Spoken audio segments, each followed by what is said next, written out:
Bismillahirrahmanirrahim. Assalamualaikum warahmatullahi wabarakatuh. Jumpa kembali di Cirebon Post Podcast seri yang ke-5. Kita kedatangan tamu istimewa jauh-jauh dari Bandung, walaupun dapilnya dapil Cirebon Indramayu. Selamat datang di Cirebon Post, Pak Budi Hajo Herman. Podcast pada saat ini kita akan membahas tentang aspirasi atau juga kinerja dari DPRD khusus untuk wilayah Cirebon Indramayu, yang tentunya juga berkaitan dengan kebijakan-kebijakan Provinsi Jawa Barat yang dibutuhkan oleh warga Cirebon sama Indramayu. Hadir bersama saya juga beliau anggota DPRD Jawa Barat dari Demokrat, di tengah kesibukannya juga mempersiapkan hajatnya di Indramayu. Beliau menyempatkan hadir bersama kita sekalian untuk membahas keberpihakannya dengan masyarakat yang ada di dapilnya terkait dengan kebijakan-kebijakan pemerintah Provinsi Jawa Barat, dan juga tentunya kebijakan-kebijakan daerah yang pro pada masyarakat di tengah pandemi saat ini. Di tengah kesibukannya beliau juga kemarin kalau nggak salah konsisten mensosialisasikan tentang masih adanya bahaya COVID, walaupun ada AKB, semua beberapa tempat juga sudah dioperasikan, namun beliau tidak henti untuk mensosialisasikan tentang bahaya COVID masih ada di sekitar kita. Berbagi masker bersama laskar atau relawan SBH-nya, biasa akrab Pak Budi Hajo Herman ini disapa SBH, biar masyarakat atau juga biasa konstituen sebut beliau begitu, biar lebih akrab, beliau disingkat atau disapa SBH. Pak SBH, Pak SBH di tengah kesibukan sekarang lagi mempersiapkan apa selain hajatan gitu, bahasanya hajatan 5 tahunan di Indramayu, karena beliau juga ketua DPC Demokrat Indramayu. Tentu dengan pencalonan dari Demokrat juga beliau mempersiapkan betul, namun di tengah kesibukannya beliau tetap memikirkan bagaimana kemudian keberlangsungan baik itu dari sisi sosial ekonomi maupun keberpihakan yang lainnya untuk masyarakat di Cirebon dan Indramayu. Ya. Silakan Pak Budi, apa sih yang sedang dilakukan atau kegiatan apa selain bisa disampaikan tentang persiapan hajatan di Indramayu, dalam tanda kutip hajatan politik di Indramayu, atau kegiatan-kegiatan selama ini di tengah pandemi khususnya untuk konstituen dan juga masyarakat di Cirebon dan Indramayu. Kepada Pak Budi silakan. Baik, terima kasih Mas Tari, ya, Pak, yang sudah mengundang saya untuk bisa hadir dalam acara diskusi yang dilakukan di Cirebon Post pada siang hari ini. Tentunya saya juga menyampaikan terima kasih kepada masyarakat yang bisa ikut menyaksikan acara hari ini. Pertama yang ingin saya sampaikan tentunya adalah kegiatan-kegiatan saya sebagai anggota Dewan. Iya. Kalau untuk ranah pilkada sebetulnya itu di luar petugasan kedinasan sebagai Dewan, tapi sebagai kader partai. Betul. Tapi yang jelas itu juga bagian daripada yang harus kita laksanakan sebagai kader partai untuk bisa membantu melaksanakan pilkada dalam kondisi seperti di pandemi saat ini. Iya. Saat ini DPRD Provinsi Jawa Barat sedang fokus dalam rangka di masalah pembahasan anggaran murni tahun 2021. Kemarin kita baru membahas pertanggungjawaban P2 APBD daripada Gubernur Jawa Barat. Betul. Yang sudah disampaikan kepada kami dalam sidang paripurna. Nah, dari hasil pertanggungjawaban tersebut tentunya menjadi bahan dasar kami untuk bisa melanjutkan dalam program APBD 2021. Walaupun kita tahu bersama bahwa untuk APBD sekarang pun 2020 pun kelihatannya kan banyak pemangkasan. Iya. Sehingga mungkin banyak sekali program-program kerja pemerintah Provinsi Jawa Barat yang selama ini akan dilaksanakan banyak yang tertunda. Karena bagaimanapun instruksi dari pemerintah pusat adalah kita fokus untuk menangani masalah COVID-19. Betul. Dan bicara untuk program 2021, tentunya dengan kondisi COVID ini adalah bagaimana PAD kita pun turun, pendapatan asli daerah Provinsi Jawa Barat pun turun, pasti itu kan? Pasti, ya. Nah, dengan turunnya PAD ini juga otomatis berpengaruh terhadap rancangan anggaran APBD untuk 2021. Betul, Pak. Sehingga diyakini untuk program 2021 pun akan banyak program-program yang akan hilang dari program yang tadinya akan direncanakan. Yang sudah direncanakan. Iya. Tentunya, Pak. Jadi ya bagaimanapun juga ditambah lagi dengan kasus penanganan COVID ini ada impres dari Presiden bahwa eksekutif bisa mengambil langkah-langkah untuk tidak perlu persetujuan daripada DPRD. Dan itu pun dilakukan ke semua legislatif, baik di DPR RI, DPRD provinsi maupun di DPRD kabupaten. Tentunya ini menambah beban yang ringan buat DPRD karena fungsi sebagai anggarannya tidak banyak dilibatkan, tetapi kita tetap memiliki fungsi pengawasannya. Dan di sisi lain kita juga masih sibuk dalam rangka untuk melanjutkan tugas sebagai dari sisi fungsi daripada pembentukan perda. Saya kebetulan di Pansus 5, Pansus yang membidangi tentang komunikasi dan informasi, sampai saat ini pun tertunda karena kita fokus kepada penanganan masalah APBD. Masalah APBD yang harus diselesaikan di bulan September ini, khususnya murni tahun 2021. Jadi di murni APBD, jadi coba kita bedah yang APBD ya Pak. Tadi Pak Budi bilang bahwa karena APBD atau PAD berkurang otomatis berpengaruh pada APBD di sebelumnya maupun di 2021.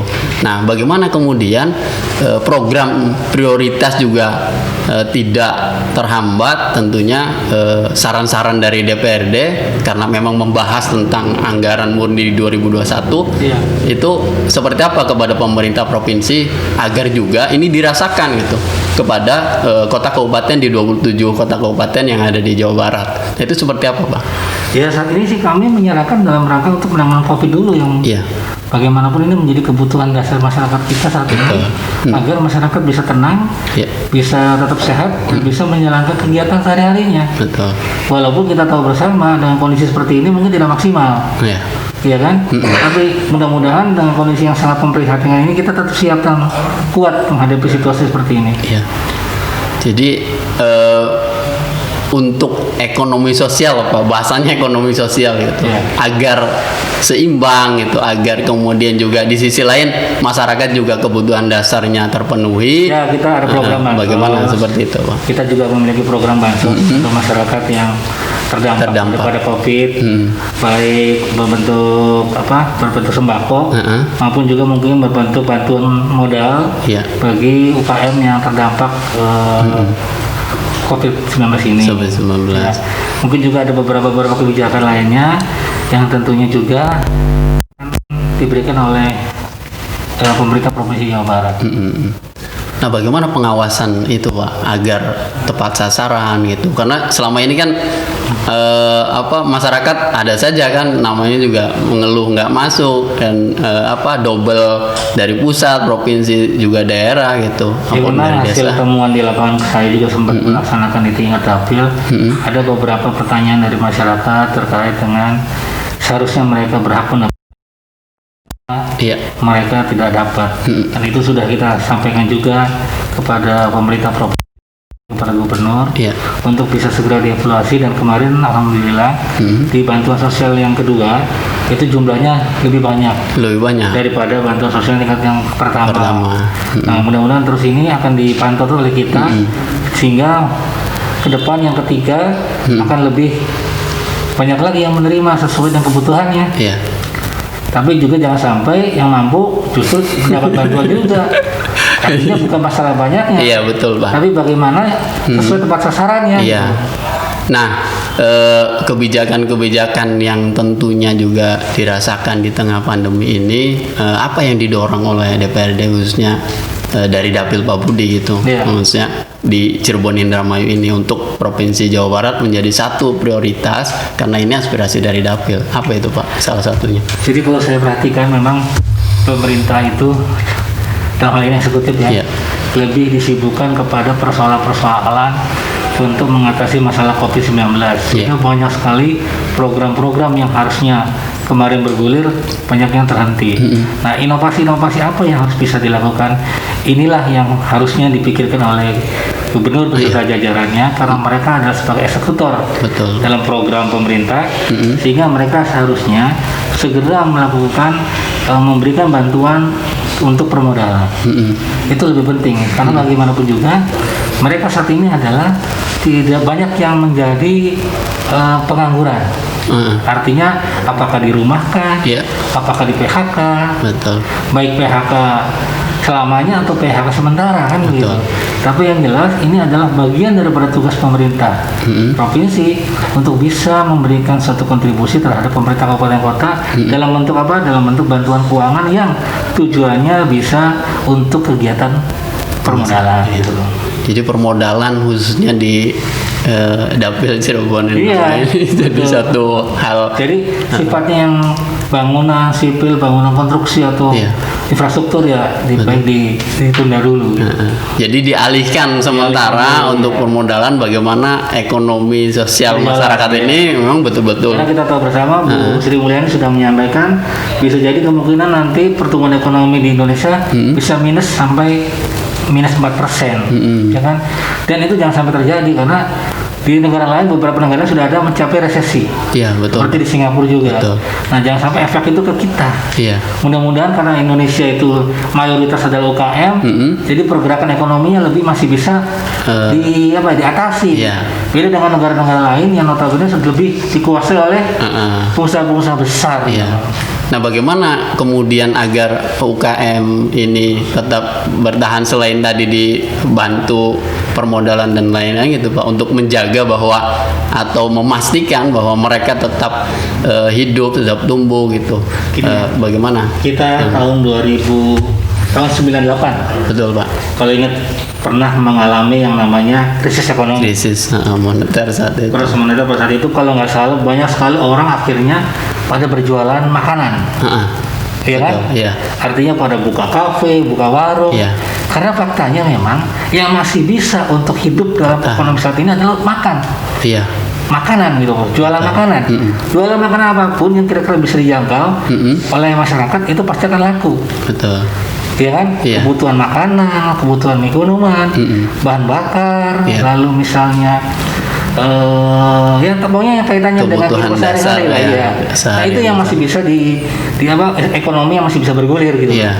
Tapi untuk ekonomi yang lain seperti pariwisata, jasa perhotelan atau transportasi saja juga pasti mengalami drop gitu. Iya. Nah, bagaimana Pak di pariwisata sendiri ya, khususnya mungkin di kota Cirebon juga salah satunya kan di jasa pariwisata gitu.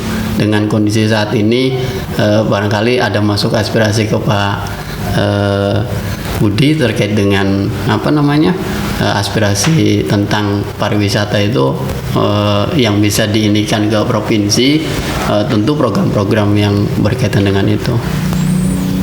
Sebetulnya program yang ada sekarang seperti pembangunan penataan alun-alun Kejaksan itu pun sampai saat ini kan ternyata juga terhenti kan?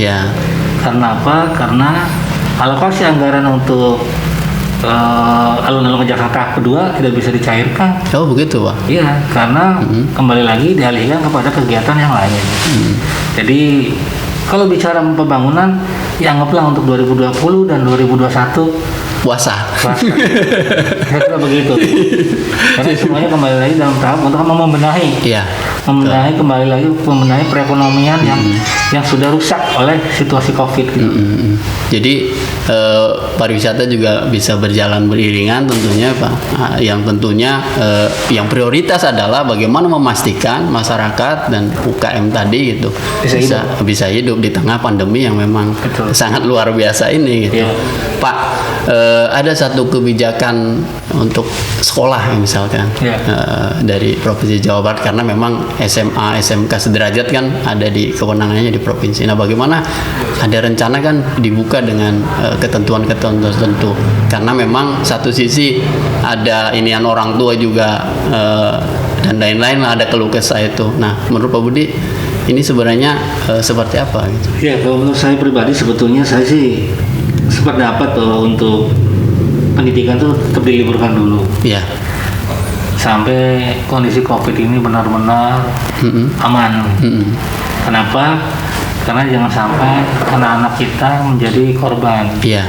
Yang namanya anak-anak itu kan lebih senang berkerumun ya. Betul Pak. Lebih senang kumpul-kumpul ketika dia di sekolah. Nah, ini kan salah satu upaya untuk mencegah. Walaupun tentunya dengan sistem online pun juga ada sisi negatifnya kan begitu. Tapi kan dari sisi kesehatan dia lebih terjamin. Ini mudah-mudahan Januari ini sudah tuntas.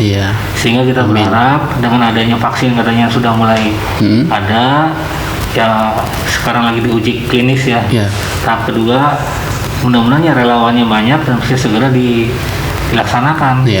Sehingga kita mengetahui kualitas daripada vaksin yang sudah ada ini. Nah, ketika vaksin ini sudah terbukti ampuh, ya mungkin kan akan segera seluruh warga negara Indonesia mungkin diberikan vaksin agar kuat menghadapi pandemi ini.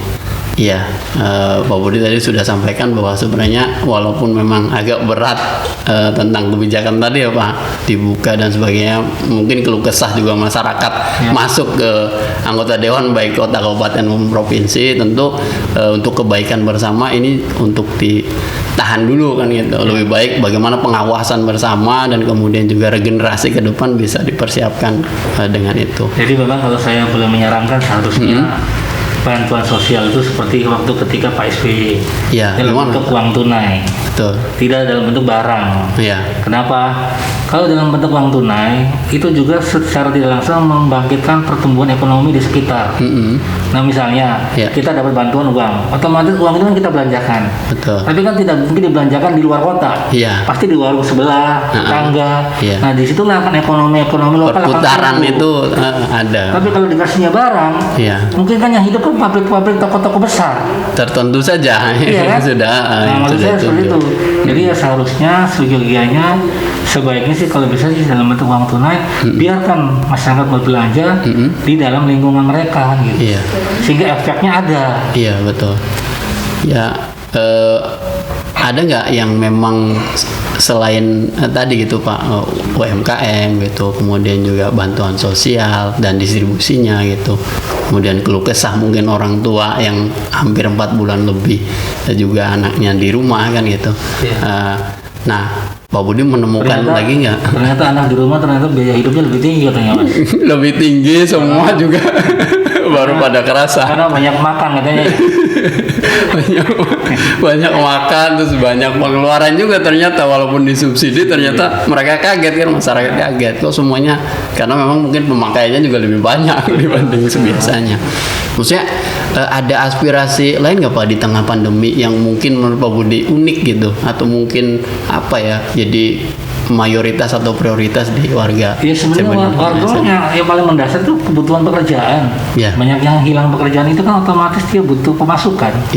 Nah, salah satu upayanya seperti yang tadi saya katakan, ketika zaman krisis ekonomi yang dulu itu, banyak para orang-orang yang berubah banting setir menjadi pedagang kan. Nah, itu sama seperti kondisi seperti ini. Karena hanya itu yang bisa untuk memberikan kenyamanan hidup kepada mereka, yaitu dengan cara gampangnya adalah berjualan makanan. Dengan cara membuka warung-warung. Dan itu harus juga disupport oleh beberapa daerah kan Pak, bantuan daerah dan sebagainya. Itu tadi Pak Budi, bagaimana kemudian itu jadi satu terobosan sebenarnya di tengah pandemi ini. Jangan sampai kemudian mereka dalam tanda kutip hanya menunggu bantuan kan, kemudian juga mengeluh atau keluh kesah, tapi ketika diberikan satu sarana kail, nah silahkan mau mancing berapa dapat ikan pun kan boleh gitu, jangan dikasih ikannya. Betul. Jadi kurang lebih seperti itu. Barangkali ada beberapa hal kebijakan Provinsi Jawa Barat yang bisa diinformasikan kepada masyarakat di Cirebon, Indramayu dan sekitarnya. Ada nggak Pak? Maksudnya yang berkaitan dengan selain tadi prioritas penanganan COVID-19, kemudian juga bantuan UMKM dan sebagainya. Ada nggak yang selain itu, kesehatan misalkan? Malah pendidikan kan pembebasan SPP saja. SPP kan dibebaskan sudah. Untuk yang dalam rangka COVID juga, untuk yang swasta juga disubsidi oleh pemerintah provinsi. Tapi tentunya bagi yang tidak mampu untuk yang swasta. Tapi kalau untuk yang negeri kan sudah full. Dibebani kepada pemerintah. Cuma juga sebetulnya ini juga ada efek juga katanya. Dari pihak sekolah yang dengan tidak adanya SPP juga ternyata pihak sekolah merasa banyak program-program sekolah yang tidak bisa dijalankan. Ya kan, karena kekurangan sumber daya modal, dalam hal ini finansial. Nah, ini menjadi pelajaran buat kita juga bagaimana agar dengan tidak adanya SPP ini juga tetap kualitas pendidikan tetap terjaga. Jangan sampai mengganggu. Gitu. Kalau mengganggu repot juga nanti, mereka ngadu lagi, muter lagi, begitu lagi. Nah, bagaimana menyikapi itu Pak? Misalkan sekolah juga berjalan, mungkin orang tua juga.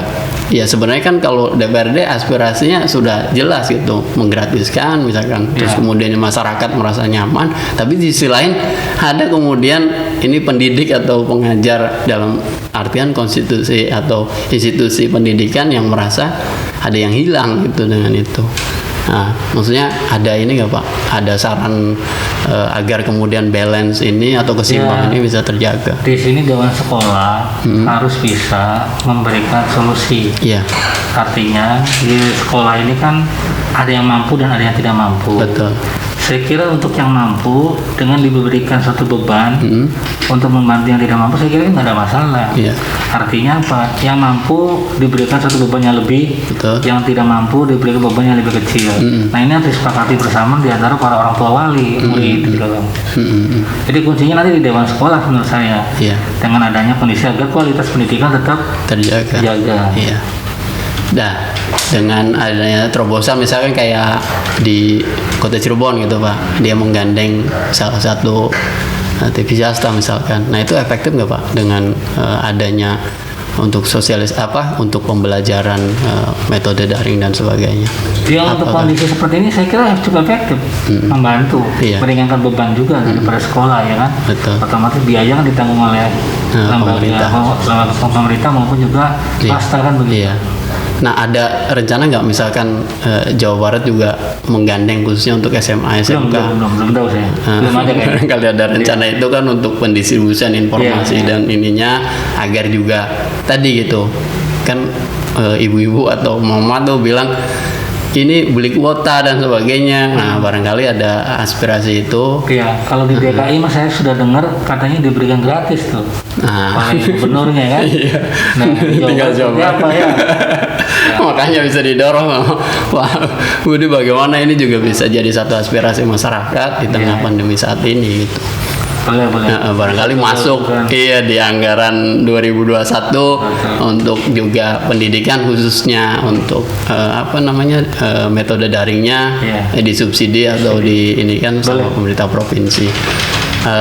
Kalau anggaran cukup nanti coba kita Nah, itu maksudnya penyesuaian anggaran. Kalau anggaran cukup itu bisa jadi satu aspirasi dari masyarakat kan gitu. Baik, terima kasih. Atau barangkali di setiap instansi milik pemerintah provinsi dalam satu sekup dipasang ini gratis kan sebagainya. Itu juga satu terobosan dari pemerintah melalui dinas pendidikan gitu. Nah, selain pandemi dan kondisi kekinian saat ini Pak, di anggaran juga pasti otomatis tersedot ke situ semua dan sebagainya. Nah, bagaimana pengawasan selama ini penanganan COVID di Jawa Barat menurut Pak Budi, khususnya di Dapil Cirebon Indramayu saat ini, Pak? Dengan adanya istilah AKB, ini seolah-olah masyarakat ini menganggap sudah selesai ini. Iya. Padahal sebenarnya ini lebih waspada, lebih bahaya ketika kita lengah, ya kan? Iya. Nah, ini harus kita luruskan kepada masyarakat bahwa, hey, sekarang ini belum selesai nih, justru masih lagi jadi puncak-puncaknya pandemi. Iya.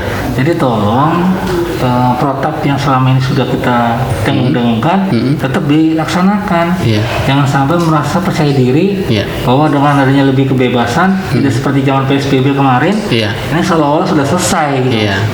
Nah, tugas daripada Kominfo setiap pemerintah kota kabupaten untuk terus mendengungkan ini kepada masyarakat.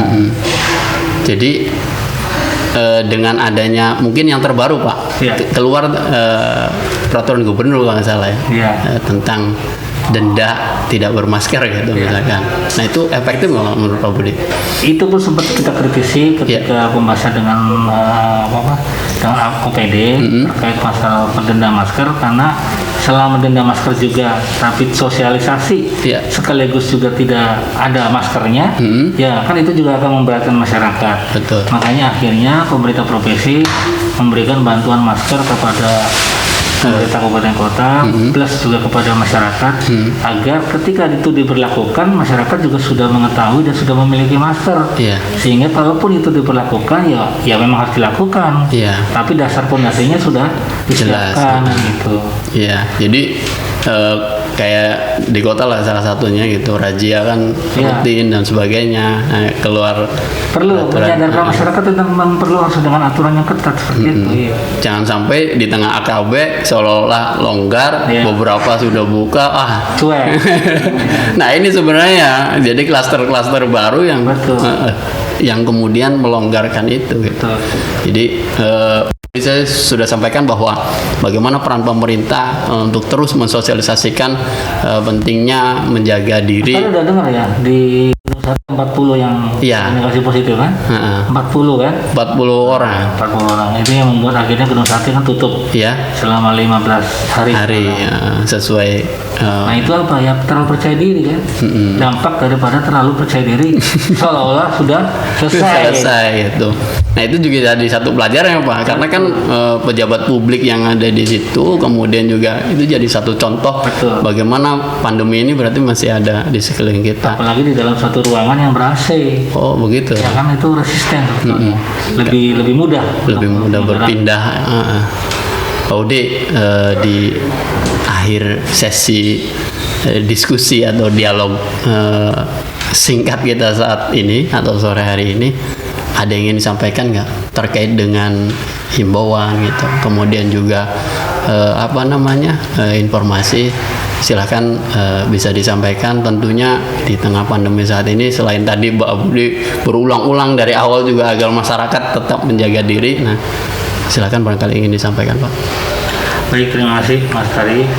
Saya kembali lagi tidak bosan untuk mengingatkan kepada masyarakat Cirebon dan Indramayu untuk selalu mengikuti protap yang sudah ditetapkan oleh pemerintah, untuk selalu menggunakan masker, lalu cuci tangan yang bersih, membawa hand sanitizer.